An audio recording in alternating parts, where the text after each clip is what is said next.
Assalamualaikum warahmatullahi wabarakatuh.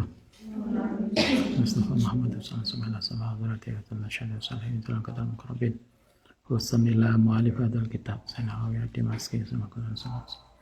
Wassalamu ala umatina jatinat. Wassalamu mahatina alaskiya malam talamidi wa asadi. Lillahi ta'ala lahumul fatihah.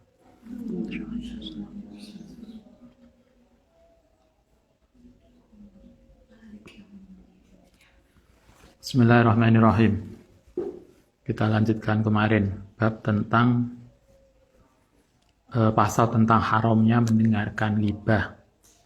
Kemarin kita diajarkan kalau kita pasti undang di dalam majelis, kemudian ada yang ghibah, maka kita disarankan untuk ngomongi kalau bisa, Mbak, nggak boleh ghibah, berhenti.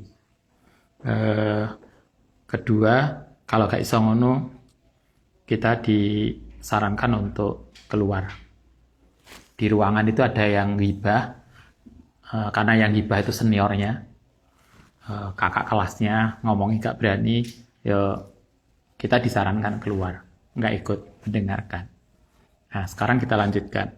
Wa mata idurro, mongko ketika atau dipaksa, hilal mukome maring depan, Anda disuruh ke depan kayak begini, Anda di depan, kemudian di belakang ini banyak orang yang ternyata yang di belakang itu, yang di arah pintu, semua pada ghibah. Bidzalikal majlisi, di dalam majlis itu alladzi fihi kang iku dalam majlis al ghibatu apa ghibah, karena itu wa ajaza dan tidak mampu anil ingkari, kita nolak nggak bisa, au angkaro falam yukbal, mongko tidak nerimo minhu saking ghibah, walam yumkinhu, dan tidak memungkinkan hu ing ma'afal farokotu bitorikin, alfal farokotu misai bitorikin kalian jalan, kita mau pergi nggak bisa, tetap di situ karena kadung ning ngarep. Apa yang harus kita lakukan? Haruma mongko haram alai ngatasi man apa al istimau apa istimau itu amrih, kalau orang Jawa amrih ngurungokne. Jadi bukan kalau sima itu mendengar, kalau istima itu kita ingin mendengarkan, jadi nguping. Nah, nguping. Wal isgha'u lil ghibati, lan memperhatikan lil ghibati maring ghibah. Kalau di kamar kita ada yang ghibah, di majelis kita ada yang ghibah, sementara kita tidak bisa pergi, nggak bisa meninggalkan tempat itu, maka kita tetap dilarang, haram hukumnya memperhatikan. Gak melu ghibah tapi ngrungokne tok, ya dosanya sama. Bal tariqatuhu, karena itu karena kita tidak boleh nguping ghibah, bal tariquhu tai jalan keluare iku ayat kuro, zikir Allah ing Allah. Koncone ghibah ya melu nguping ya dosa, segera ambil tasbih wiridan. Kayak santri kan biasanya gitu. Koncone mangan padahal kita puasa, langsung go tasbih wiridan yang sanding mangan, biar gak terpengaruh mangan. Ayat kurallah ta'ala bilisanihi, dikira dengan lesan wa qalbihi, hati dan lesannya, au biqalbihi, itu hatinya saja yang zikir. Kalau enggak zikir ya gak iso, au yufakiru, atau belajar, langsung gue buku, timbang melu ghibah, ambil kitab, ambil buku, belajar. Jangan ikut-ikutan melu ghibah. Jangan kok, Mbak, aku tak keluar sebentar ya, nanti saya dibilangi ya sile. Enggak, aku keluar loh Mbak, gak ikut ghibah, tapi nanti hasilnya dibilangi ya, kesimpulannya apa tadi. Enggak boleh. Kalau kita nggak memungkinkan karena kita nguping ghibah itu tetap dosa, hukumnya sama dengan ghibah, maka kita harus cari yang lain. Kita disuruh untuk keluar dari ruangan itu kalau mungkin. Kalau nggak memungkinkan yo zikir, ambil tasbih zikir. Kalau zikir gak iso, ambil buku untuk belajar. prinsipnya adalah jangan sampai kita ikut ghibah.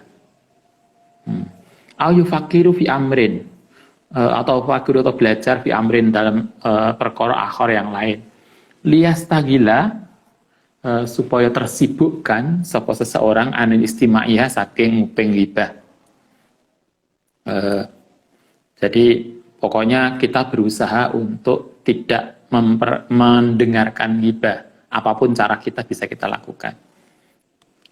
Paling praktis apa itu? Yang kayak kuping itu apa namanya? Headset. Ben gak krungu ghibah, headset, kemudian nyetel. Ojo nyetel ghibah juga. Yang disetel acara ghibah juga. Ngaji Quran atau apa, yang prinsipnya adalah kita tidak ikut ghibah. Wala yaduruhu, lan tidak mbahayani ingman ba'da dalika, setelah kegiatan tadi apa asima'u, mendengarkan min ghairi istima'in, kelan tanpa amrih nguping, wazgoin, lan amrih memperdengarkan bihadil halati ing dalam keadaan amakuroti. Maksudnya kalau kita itu tidak berusaha untuk nguping, hanya kebetulan kita dengar saja, maka nggak masalah. Sama dengan kalau kita melihat ajnabi, kalau Anda lihat orang lain yang bukan mahramnya atau melihat sesuatu yang nggak baik, ketika pertama melihat yang tidak disengaja kan nggak apa-apa. Yang nggak boleh itu seterusnya. Memang siapa yang ganteng? Misalnya macam-macam yang laki-laki. Siapa yang merah-merah kudungnya? Nah, nerus none itu yang nggak boleh.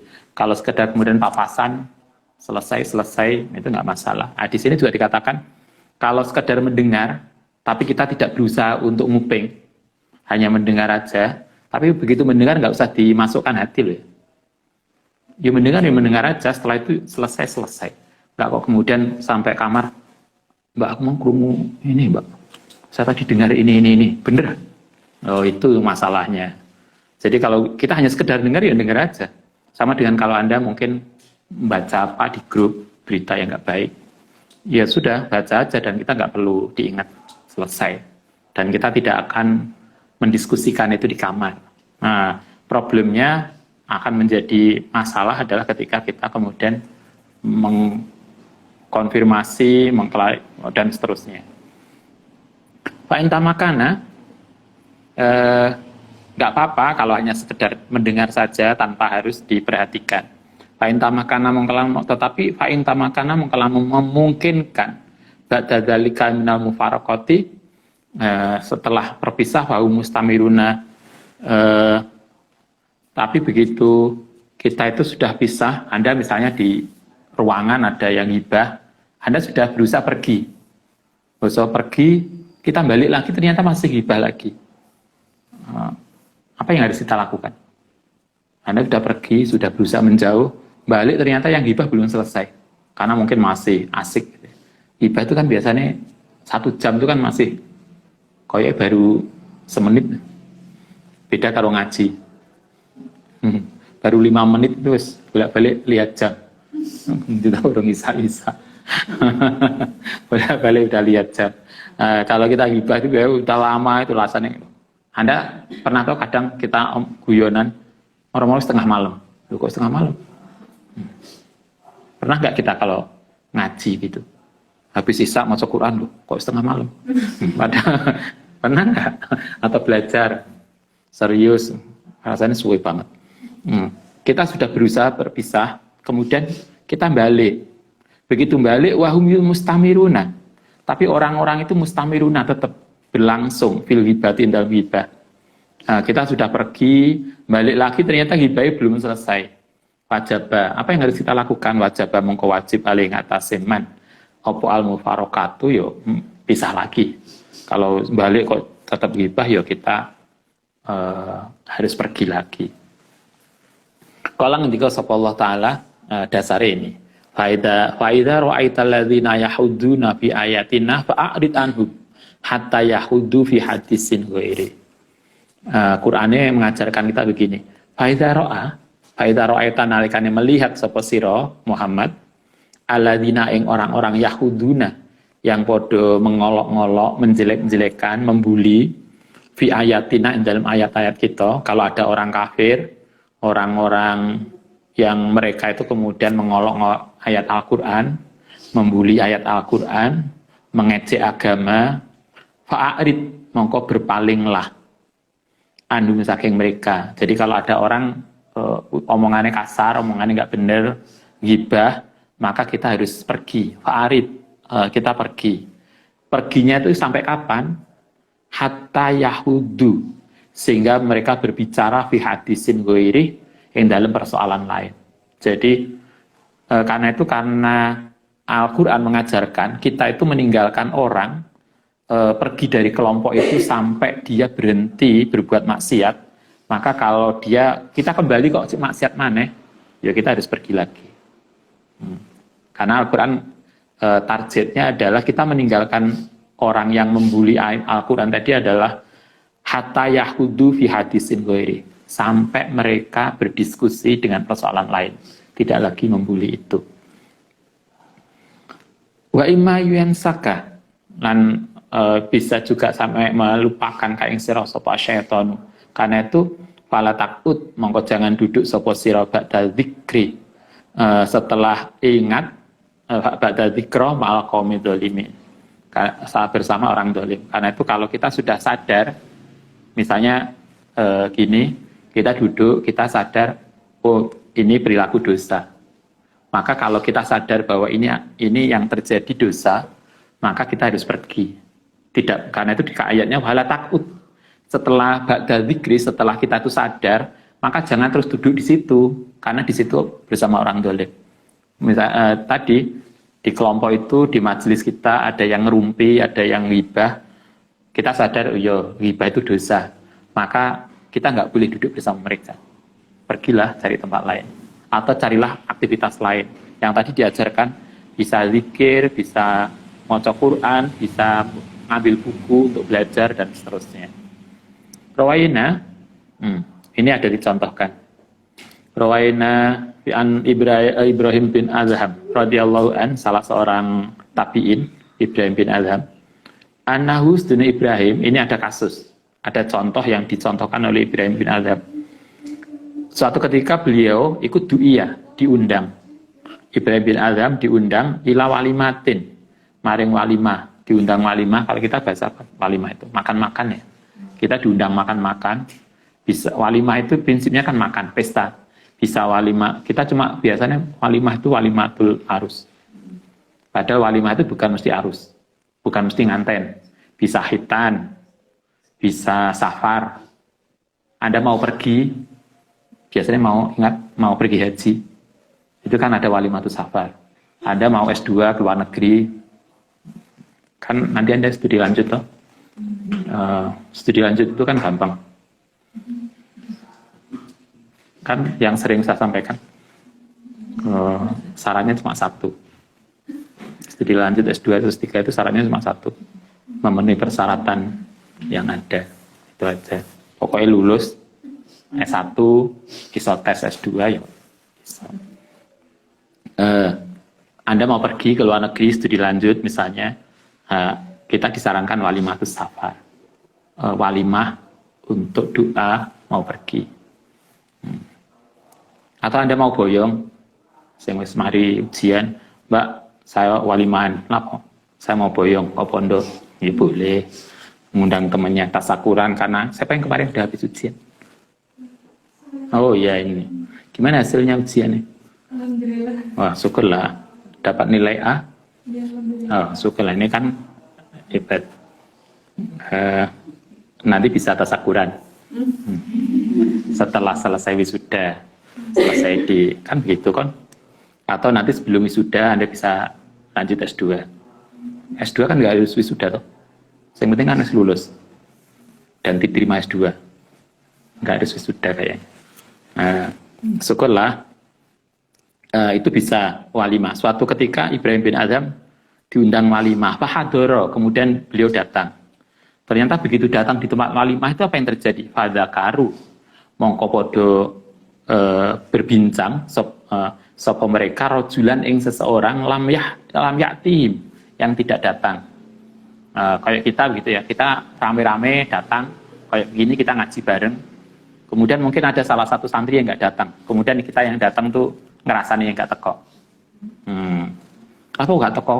Halo, biasanya ngantukan. Biasanya turu balik. Atau apalah, ada aja alasan, ada rumpian kita. Ngerasani sih nggak datang. Zaman Ibrahim itu juga ada, pas walimah, orang-orang yang datang itu podo ngerumpi tentang satu orang yang nggak datang. Fakolu, mongko mereka mengucap inau sakilun, yang nggak datang tadi rojul iku sakilun.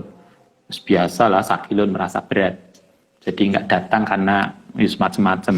Mungkin dia sibuk atau apalah. Tapi intinya dia menghibah yang nggak datang tadi. Nah, Ibrahim ada di situ. Apa yang kemudian dilakukan Ibrahim? Faqala mongko ngendika sapa Ibrahim, saya fa'altu berbuat sapa saya hadza ing ini li nafsi. Saya itu datang ke sini karena saya diundang untuk walimah. Haitsu hadartu. Tapi sampai begitu saya datang maudhi'an ing tempat ini, yuk tabu podo rasan-rasan, podo hibah fi ing dalem maudhi' sapa nasu.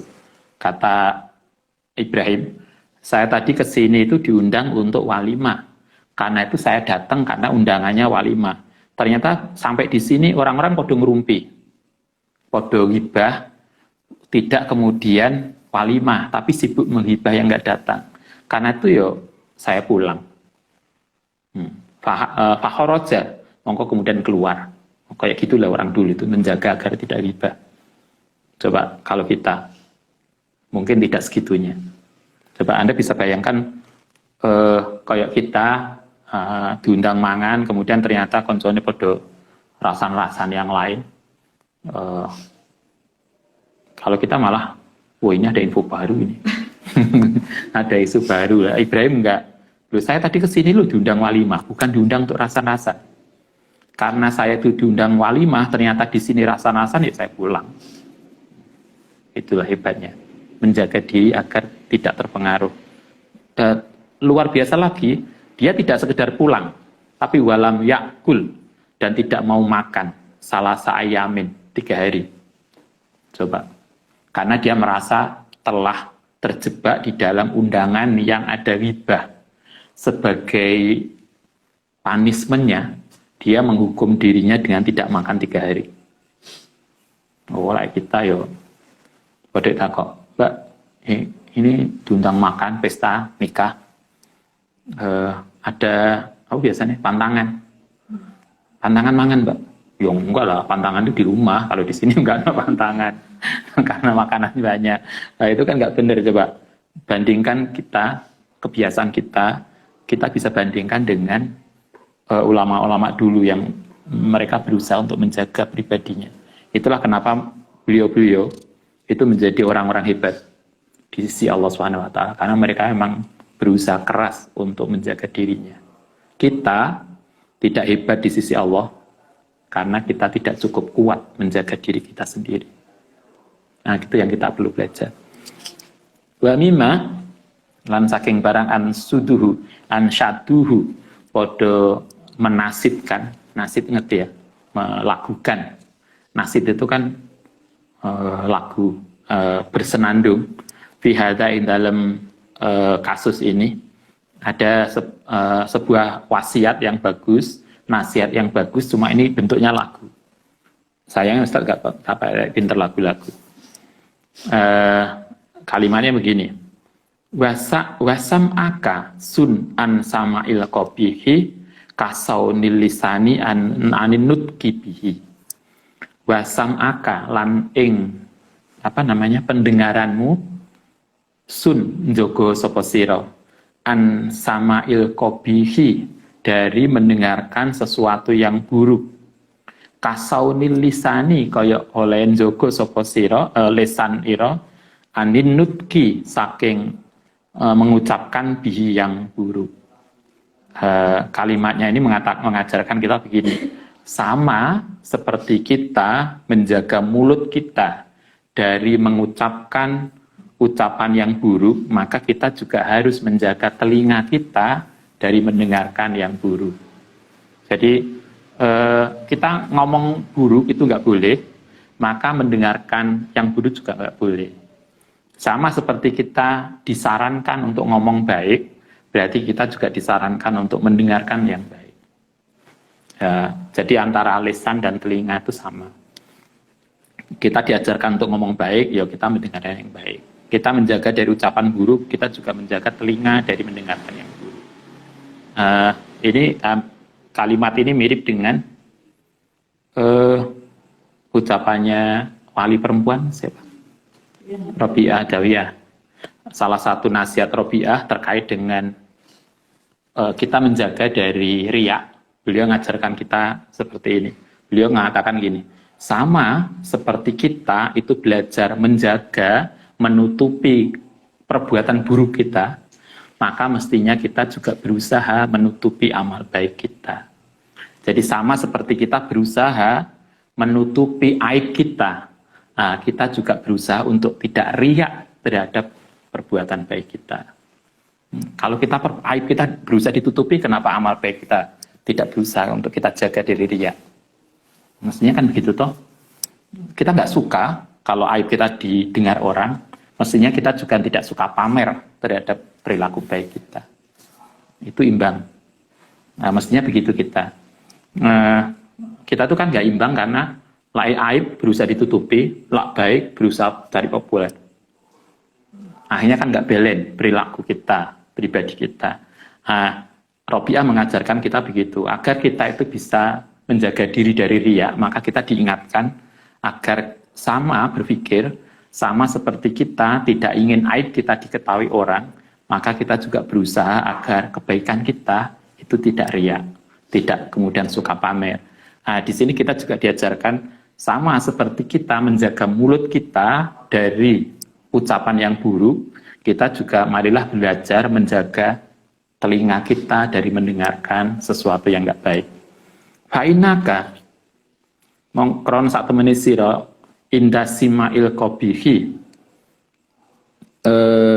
nalikane mendengarkan sesuatu yang buruk iku sarikun, bisa jadi teman liqailihi bagi orang yang mengucapkan, karena itu fantabi, ingatlah itu. Jadi maksudnya orang mengucapkan ghibah itu dosa. Kita nggak ikut ngucap, tapi kita hanya mendengar, dosanya sama. Orang yang mendengar itu sama nilainya dengan orang yang mengucapkan. Sehingga kalau ada teman kita mau maca Quran, kita rungono tok itu loh, bisa dapat pahalanya. Sehingga sama-sama mendengarkan, maka marilah kita mendengarkan yang baik, bukan mendengarkan yang buruk. Kita bisa pilih, karena itu tadi diajarkan kalau iso ngomongi mbak nggak boleh, hibah nggak bener, ngerasani nggak bener. Kalau kita bisa ngomongi begitu, itu lebih bagus. Tapi kan nggak iso ngomongi, paling tidak kita harus pergi, harus meninggalkan tempat itu.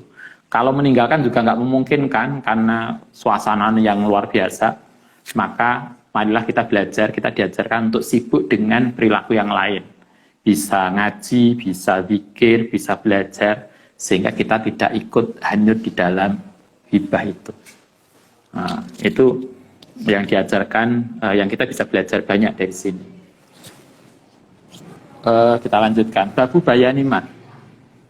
Bab penjelasan tentang sesuatu yang fa'u, kang menolak bi kelan ma'al hibata, ing hibah, an nafsi saking diri kita. Ini tip ya istilahnya. Tip praksis tentang bagaimana kita pribadi kita itu tidak hanyut, tidak ikut-ikutan dalam ghibah. Bagaimana cara untuk mengendalikan diri. Iklam anna hadzal bab lahu iku adilatun, dalil kasiratun yang banyak bil kitab wa sunnati. Walakini ada banyak terkait ini, perintah untuk menjaga diri dari ghibah, mengendalikan diri dari ghibah dalam Al-Qur'an dan Sunnah banyak. Tetapi ini seniku aktasi ringkes minhu saking ma ala isaroti yang atase isyarat ila akhrufin maring beberapa kalimat saja. Ini simpel aja yang disampaikan di sini. Faman kana muwafiqon, faman sapane wong kana kang ana sapa maniku muwafiqon, siapa yang memang muwafiqon itu tertarik untuk itu, ya anjarahu, bisa belajar, bisa memperdalami dia kelan tadi. Siapa yang tertarik dengan ini silahkan. Ada kitab-kitab yang telah, biasanya dalam kitab tasawuf banyak bicara tentang bagaimana tip upaya agar diri kita, mengendalikan diri kita dari menjaga diri dari ghibah atau dari segala sesuatu yang nggak baik. Ada bimbingan-bimbingan psikologis, bimbingan praktis agar kita bisa belajar. Nah, di sini tidak disampaikan, hanya simpel saja. Kalau memang ingin mendalami, silahkan, banyak kitab yang menjelaskan itu. Wa ma lam yakun kadzalika, siapa waman sapa yang lam yakun kang ora ana sapa maniku kadzalika, tapi bagi orang yang tidak sempat falayan jizu, mongko tidak akan mampu bimujalatin kelan beberapa banyak jilid. Tapi kalau nggak sempat ya nggak apa-apa. Ini bagi orang-orang yang spesialis mendalami ini, mungkin dari kalangan psikologi. Teman-teman psikologi bisa, ini bagian dari pembinaan diri, pembinaan jiwa, bagaimana membina diri menjadi pribadi yang baik. Wa umdatul babi, utawi pokoke persoalan ini, bab ini, iku ya ridho, ento memalingkan sapa seseorang an-nafsi ala nafsi ngatasé dirinya, maing barang zakarnahu minan nususi saking nas fitahrimil ghibati, saking haramnya ghibah. Hal pertama, prinsipnya adalah agar kita itu bisa menjaga diri kita, mengendalikan diri kita dari ghibah. Yang pertama yang harus dipikirkan adalah kita bisa membaca ayat-ayat Al-Quran tentang larangan ghibah. Banyak ayat Al-Quran yang menyampaikan pada kita tentang persoalan implikasi, konsekuensi dari ghibah. Sumayu fakiru, kemudian silakan untuk merenungkan, misalnya fi qouli ta'ala mayal fidu. Ini ada beberapa ayat yang terkait dengan hal-hal yang harus kita lakukan, harus kita perhatikan. Mayal fidu tidak akan terucap min qaulin, dari suatu ucapan ila ladaihi, kecuali padanya rokibun atidun, ada malaikat rokib atid. Ayat ini menjelaskan bahwa tidak ada apapun yang kita ucapkan kecuali di situ akan dicatat. Tidak ada apapun update status yang itu tidak akan terekod. Tidak ada apapun yang kita share kecuali di situ akan ada rekaman. Istilah kita apa namanya? Jejak digital. Kita dulu pernah nulis apa? Kita pernah nge-share apa? Misalnya yang kemarin Ustadz menemukan di Facebooknya Ustadz, kita pernah ngupload 3 tahun yang lalu, kita punya tamu dari luar Jawa yang datang ke sini beberapa hari. Kemudian, oh iya, ini 3 tahun yang lalu. Coba, ada 10 tahun yang lalu, ada yang 15 tahun yang lalu, oleh sosial media ditampilkan kembali. Coba kalau Anda update status tentang sesuatu 10 tahun yang lalu, kemudian dibaca ulang, nanti kan jadi aneh. Kok iso ya, tulisan saya bisa menulis begitu, kok aneh banget. Karena itulah kita kemarin diajarkan, sebelum kita update status, sebelum kita nge-share berita, pastikan bahwa itu benar. Sehingga diperintahkan, Imam Syafi'i ngajari kita, setiap orang yang akan mengucap, ingin update status, ingin nge-share berita, maka harus dipikirkan masak-masak. Kalau enggak, ingatlah bahwa semua akan ada rekodnya dan semua akan dimintai pertanggungjawaban. Wa qaulihi, lan dawi Allah Ta'ala, wa tahsabuna, lan podo menganggap sapa mereka hu ing mahayinan. Banyak orang menganggap ghibah itu misalnya hayinat, sesuatu yang remeh. Ala Ustadz, wong cuma ngerasani. Tapi wa utawi ma iku indallahi, di sisi Allah iku azimun. Ketoke ghibah itu kan gampang toh, cuma ngomong kayak enteng banget. Tapi Al-Quran mengatakan wa huwa indallahi azimun, tetapi itu punya catatan yang azim di sisi Allah. Jadi itu konsepannya besar. Anda masih ingat kemarin Sayyidah Aisyah. Sayyidah Aisyah itu kan hanya gak terima ngerasani Sayyidah Sofia. Sama-sama istri Nabi. Coba Kanjeng Nabi kan kayaknya Sayyidah Aisyah kan hanya bilang gini toh. Kanjeng Nabi, lapo tahun jenengan iku kok ejik nikah maneh mbek Sofia. Sofia itu loh kalau bahasa kita enggak pakai ayu karena dia kosir. Apa itu kosir? Enggak tinggi. Sofia itu kan enggak semampai, enggak kayak kita lah. Enggak level bahasa kita. Kenapa jenengan kok milih dia? Coba Nabi jawabannya, Aisyah, ucapanmu itu dengan ucapan itu kalau kamu kemudian meludah ke laut, maka seluruh laut akan menjadi basi karena hibah sekali itu. Coba apalagi kita hibah itu mulai isu sampai turu maneh mapan turu kalau cek kober ngerasani koncone. Coba lah kita belajar lah mapan turu itu kita mau coba buku lah atau apa biasanya kalau santri mau coba Quran coba HP. Sehingga ada yang apa itu katanya seorang suami, istri saya itu kalau tidur tutupan kepala kok wajahnya bercahaya ya. Istrimu main HP. Nah, cobalah Allah mengatakan gini, mereka menganggap persoalan ghibah itu ringan, padahal itu di sisi Allah luar biasa azim, punya implikasi besar. Itu ayat-ayat Al-Quran yang mengajari kita tentang sesuatu yang enggak baik dari ucapan kita. Marilah kita bersama belajar menjaga diri dari itu. Wa ma dzakarnahu fil hadis sahih. Itu ayat sebagian dari ayat Al-Quran. Dari hadis ini yang kemarin disampaikan. Inna rajula, saat temani seseorang la yatakallamu yang berbicara bil kalimati min sakhatillahi ta'ala, dari ucapan yang membuat Allah murka, mayulki yang tidak akan ketemu balan yang dipikirkan, artinya orang yang ngomongnya tidak terkendali sehingga ngomong ngawur, tidak dipikirkan sungguh-sungguh sebelum ngomong, sehingga ucapannya itu membuat atau ucapan itu min sakhatillah, dari sesuatu yang dimurkai Allah, yahwi mongko akan menjatuhkan atau yahwi mongko bakal jatuh sopoman dia sebab ucapan tadi fi jahannama ing dalem jahanam. Ucapan itu bisa kemudian menjatuhkan kita ke neraka. Wa iridalika, itu sudah disebutkan hadis kemarin.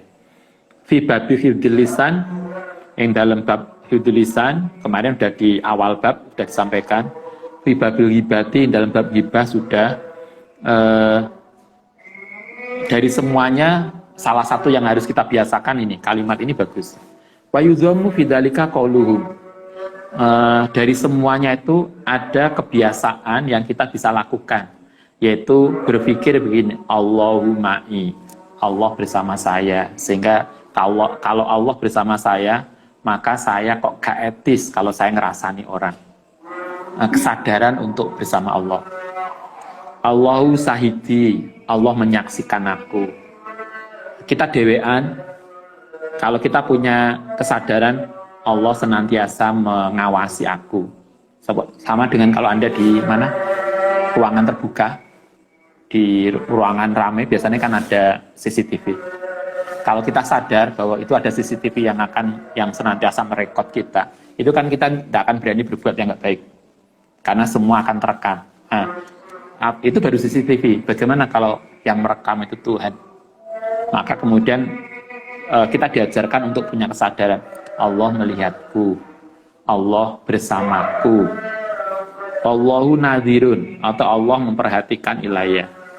Wani Hasan Basri itu tip yang kita bisa lakukan.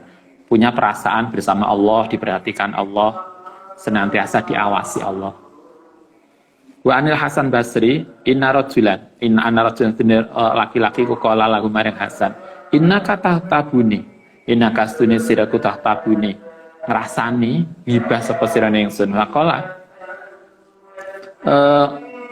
Enek orang ngomong ke Hasan Basri, sama ngerasani saya ya? Apa jawaban Hasan Basri? Pakola, makodruka, maiko pokodruka utawi kemampuanmu indi, an uhakimaka, yang tau menghakimi sopo siro, uhakimaka yang tau memberikan sopo ingsun ka ing siro fi hasanati dalam kebaikan. Maksudnya begini, bagaimana mungkin saya ngerasani kamu? Karena kalau saya ngerasani, maka berarti sama dengan saya memberikan kebaikanku kepadamu. Sehingga saya nggak akan mungkin ngerasani kamu, karena saya takut kalau kita ngerasani, maka kebaikan kita itu berat. Jadi ketika kita ngerasani orang, itu sama dengan kita memberikan kebaikan amal kita kepada dia. Karena itu Hasan Basri ingat itu. Kalau saya ngerasani orang, berarti saya akan sama seperti mentransfer kebaikan saya kepada dia. Loh kok enak dia untung, saya rasani. Sementara saya ngerasani amal baik kita berkurang karena itu. Ini Hasan Basri yang bukan, kita masih ingat ngaji apa itu dulu? Minah Husaniyah. Kalau kita ngerasani orang, kita harus minta maaf. Kalau gak bisa minta maaf, kita disarankan untuk moco Fatihah, moco Kulhu, moco Falak, dan moco Nas masing-masing 7 kali. Kemudian diniatkan pahalanya untuk dia. Bolak-balik sering Falak binas, sering ngerasain. Nah, kenapa harus begitu? Katanya Imam As-Sadili, beliau pernah mimpi ketemu Nabi. Kemudian melaporkan, beliau mengadukan dalam mimpi pada Nabi tentang ngerasani. Kemudian beliau diajarkan itu. Dengan harapan, kalau kita ngerasani, itu kan sama dengan kita ngasih pahala ke dia. Daripada amal baik kita nanti ditarik, dikasihkan dia, maka disiapkan dulu. Kalau besok yang saya rasani, yang kita rasani itu menuntut kita, iki loh tak siapkan pahala. Itu pahalanya maca Fatihah ping 7, Falak binas, dan Kulhu. Berarti 4 surat, dibaca masing-masing 7 kali. Kemudian diniatkan, ya Allah, pahalanya bukan untuk saya loh. Ini pahalanya untuk dia. Sebagai imbalan karena sudah saya rasani. Begitu. Tapi jangan sering-sering rasani ya. Allah gampang. Dirasani ya Mbak. Nanti baca Fatihah bareng-bareng. Enggak. Itu artinya kadung untuk ganti. Karena pada prinsipnya ngerasani itu sama dengan kita memberikan amal baik kita pada orang yang kita rasani. Semakin banyak yang kita rasani berarti semakin berkurang rekening amal kita. Karena harus tertransfer ke dia. Rawaina Ibnul Mubarak rahimahullah taala, lau kuntu lamun ana sapa ingsun iku muhtaban, harus ghibah ahadan yang seseorang ya al taktu. Maka lebih baik nggibah sapa ingsun walidaya ing kedua orang tuaku. Karena prinsipnya ngerasani itu berarti memberikan amal baik kita kepada orang yang kita rasani, kata Ibnu Barok. Ya lebih baik saya ngerasani wong bapak ibuku lah. Berarti amalku tak kena bapak ibuku. Tapi kan ngerasani bapak ibu juga nggak boleh toh. Tapi itu podo-podo dikurangi dosane, dikurangi pahalane kan dikekno bapake. Dengan cara dirasani bapake. Tapi itu tentu konteksnya beda. Artinya prinsipnya ngerasani, menghibah orang itu sama dengan kita ngasih pahala ke dia. Podo-podo begitunya nggak usah ngerasani. Li'annahuma krono walidaya, kedua orang tuaku ahakku, lebih berhak dihasanati dengan kebaikanku. Baik, nanti kita lanjutkan besok. Al-Fatihah.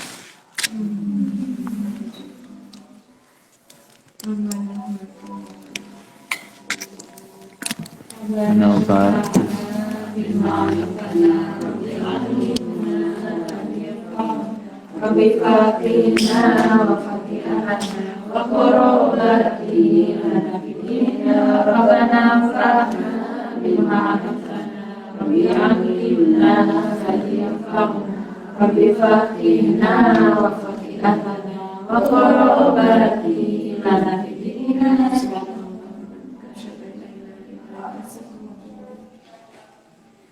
Assalamualaikum warahmatullahi wabarakatuh.